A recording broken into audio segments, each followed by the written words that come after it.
Hello students, अभी तक आप लोग को पता चल ही गया होगा कि आईएससी ने एग्ज़ाम पैटर्न चेंज कर दिया है, क्वेश्चन पैटर्न चेंज कर दिया है।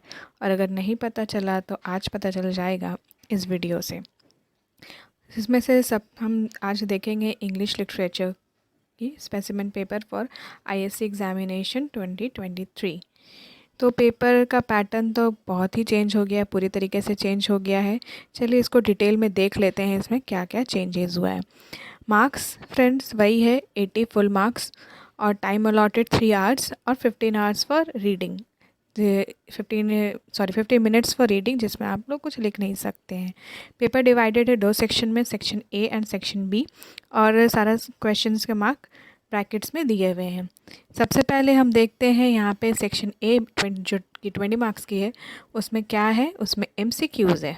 वाह, एमसीक्यूज़ जिसके बारे में चर्चा हो रही थी वो आखिर इंक्लूडेड हो गया है एग्ज़ाम पैटर्न में। क्वेश्चन 1 एमसीक्यू है। कितना एमसीक्यू है टोटल, स्क्रॉल करके देखते हैं। टोटल देयर आर 10 एमसीक्यूज़, और ये 10 एमसीक्यूज़ किस बुक से हैं, तीनों बुक से मिला के है स्टूडेंट्स। सबसे पहले क्या है देखिए, सबसे पहले एमसीक्यूज़ में है what is Ferdinand doing, that means it is from the Tempest. Next MCQ is from what is Ferdinand willing, that is from Tempest. फिर मार्क्स का क्वेश्चन है टेम्पेस्ट और Ariel Tempest, that means 4 MCQs जो है वो आपका drama Tempest से है। उसके बाद फिफ्थ में क्या है देखिए, स्टोरी ऑफ एन आर्ट से MCQ है, दैट मीन्स आपका एकोस से, to build a fire again एकोस। And seventh one is singing lesson, फिर एकोस, यानी 4 questions from Tempest, 3 from Echoes, and next 3 from obviously Reverie poem से Crossing the Bar, Darkling Thrush and We Are the Music Makers। Syllabus तो आप लोग को पता होगा, syllabus bifurcate हो चुका है, डिवाइड हो चुका है, और अगर नहीं पता है तो कमेंट करिए, वो वीडियो भी मैं अपलोड कर दूँगी जल्दी।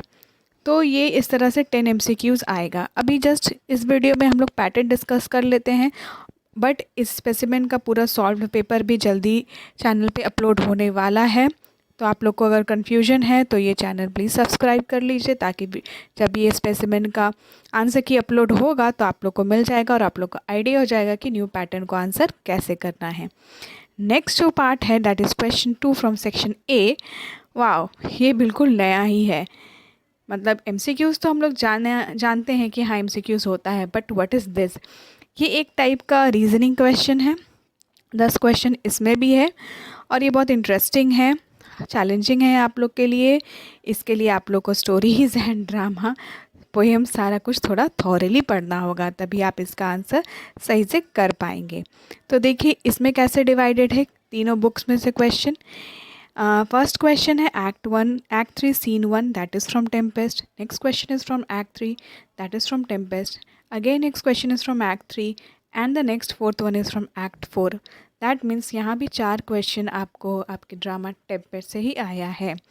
क्वेश्चन है कैसे देखिए दोस्त, फर्स्ट वाला, in the act 3 scene 1 of the Tempest, Miranda disobeyed her father and crept out to meet Ferdinand because दे के छोड़ दिया, that means you have to give the reason for the statement. Question में लिखा ही है complete the following sentences by providing a reason for each. तो ये रीज़न आपको खुद से लिखना होगा, ये बुक में तो दिया हुआ नहीं है, ना ये फिल इन द ब्लैंक्स है जो आपको बुक का वर्ड यहाँ पे लिखना है। You have to write the reason. आपको क्या लगता है, आपको आपने जो ड्रामा, पोएम, स्टोरी पढ़ा है उसके अकॉर्डिंगली यहाँ पे क्या आंसर होना चाहिए। और ये 1 मार्क्स का है ईच, तो आपको बहुत बड़ा बड़ा आंसर नहीं लिखना है। You have to write to the point, keywords होना चाहिए उसमें ताकि आपको मार्क्स मिले। You don't have to exaggerate it, ऐसे ही फालतू में एक्सैजरेट नहीं करना है। Next question number 5 is from story build the fire. Next the story of an hour, and next the sound machine. That means 3 questions फिर से आया आपका इकोस के बुक से, स्टोरी के बुक से। And again the last 3 questions from the book reverie, that is the poem, the darkling thrush, birches and we are the music makers. तो ये सारा भी रीजनिंग क्वेश्चन है। क्वेश्चन नंबर 7 देख लीजिए, in the short story the sound machine, Mrs Saunders turn and run up the garden into her house because से ख़त्म हो गया, और आपको इस बिकॉज के आगे लिखना होगा reason, that should be according to the text. चलिए, इंटरेस्टिंग है, अच्छा है। Then comes section B that contains 60 marks. ये सेक्शन जो है वो आप देख सकते हैं, ये सब्जेक्टिव क्वेश्चन है। दैट मीन्स इसमें लॉन्ग टाइप ऑफ क्वेश्चन है। डिफरेंस क्या है, पिछले पेपर्स में, पिछले ईयर्स में आईसीएससी वेरी लॉन्ग क्वेश्चन देता था, 20 मार्क्स का, 16 मार्क्स का। बट ये जो है ये वेरी लॉन्ग नहीं है, ये लॉन्ग क्वेश्चन है और मैक्सिमम इसका 10 मार्क्स है और मिनिमम 5 मार्क्स है। तो 5 और 10 में अब डिवाइड हो चुका है क्वेश्चंस। ओके गुड, आप लोग को थोड़ा कम लिखना होगा, बट आपको फिर से वही है, थॉरली पढ़ना होगा, तब टू द पॉइंट आंसर लिख सकेंगे आप लोग। ये कैसे दिया हुआ है, गुड, यहाँ पे टेम्पेस्ट, इकोज और रेवेरीज को अलग अलग कर दिया गया है। यहाँ पे क्वेश्चन 3 में टेम्पेस्ट है। 3 क्वेश्चन आप लोग देख सकते हैं, जिसमें से 2 क्वेश्चन 5 मार्क्स के हैं और आपको दोनों ही अटेम्प्ट करना है। और क्वेश्चन 3 में 2 ऑप्शन है, A and B, which is 10 marks each, और आपको इन दोनों में से कोई एक अटेम्प्ट करना है। और लिखा है, आप देख सकते हैं, और के बीच में जो 2 आपको ईजी लगे, वो आप जिसको जानते हैं वो अच्छा से आंसर जिसका, वो आपको अटेम्प्ट करना है कोई एक, बट 5 मार्क्स वाला दोनों ही अटेम्प्ट करना है। हाँ, कैसा क्वेश्चन है देख लेते हैं। Question 3, 1 number, referring closely to Act 4 of the play, explain why Prospero ends the mask suddenly. What does he tell Ferdinand about the impermanence of the world? तो ये मार्क्स का एरिया से आया क्वेश्चन, मार्क्स रिलेटेड। मार्क्स तो important topic था ही long के time भी, तो आपको मार्क्स पढ़ना है और मार्क्स को एक्सप्लेन करना है। और मार्क्स का सडनली जो वो मार्क्स का एंड कर देता है प्रॉस्पेरो, तो वो रीज़न देना है। उतना टफ नहीं है, आप कर सकते हैं अगर आपने मार्क्स के बारे में पढ़ा हो, उस एरिया को पढ़ा हो। और लॉन्ग थोड़ा जो है वो कैसा है, 10 मार्क्स का देख लेते हैं। Question number 3, referring closely to the marks presented by Prospero for Ferdinand and Miranda, explain the purpose of the masque. ये भी मार्क्स से रिलेटेड है। तो देखिए 5 मार्क्स में भी मार्क्स से रिलेटेड है, 10 मार्क्स में भी मार्क्स से रिलेटेड है। मार्क्स स्क्रीन सो इम्पॉर्टेंट है ही है, आप लोग जानते हैं। तो मार्क्स के बारे में आप लोग थोड़ा अच्छे से पढ़ लीजिएगा।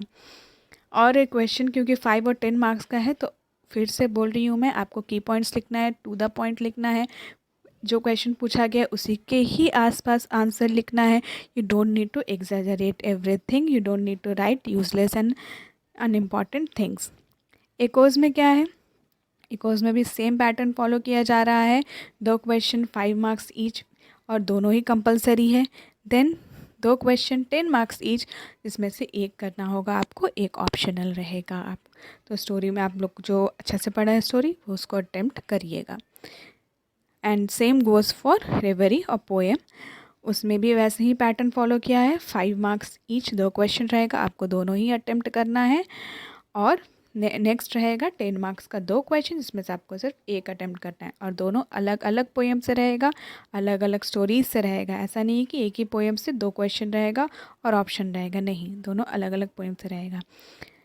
तो क्योंकि सिलेबस छोटा हो चुका है, आप लोग को पढ़ने में ज़्यादा अच्छा लगेगा, वक्त आप दे सकेंगे, टाइम दे सकेंगे हर चैप्टर्स को। और इस बार थॉरली स्टडी करना पड़ेगा, तभी आप लोग प्रिसाइज टू द पॉइंट की विद की पॉइंट्स आंसर दे सकेंगे। ये पैटर्न का ऑब्जेक्टिव ही यही है कि स्टूडेंट्स को थॉरली पढ़ाया जाए, टू द पॉइंट आंसर देना वो लोग सीखे। और इस स्पेसिमेन का जो सॉल्व है आंसर की है, वो बहुत जल्दी चैनल पे आने वाला है। तो आप लोग से रिक्वेस्ट है, चैनल को सब्सक्राइब कर लीजिए। इसी तरह से सिंपल लैंग्वेज में मैं एक्सप्लेन कर दूँगी सारा आंसर। और ऑल द बेस्ट, डरने की बात नहीं है, आप लोग सब अच्छे मार्क्स से पास होइएगा। बाय।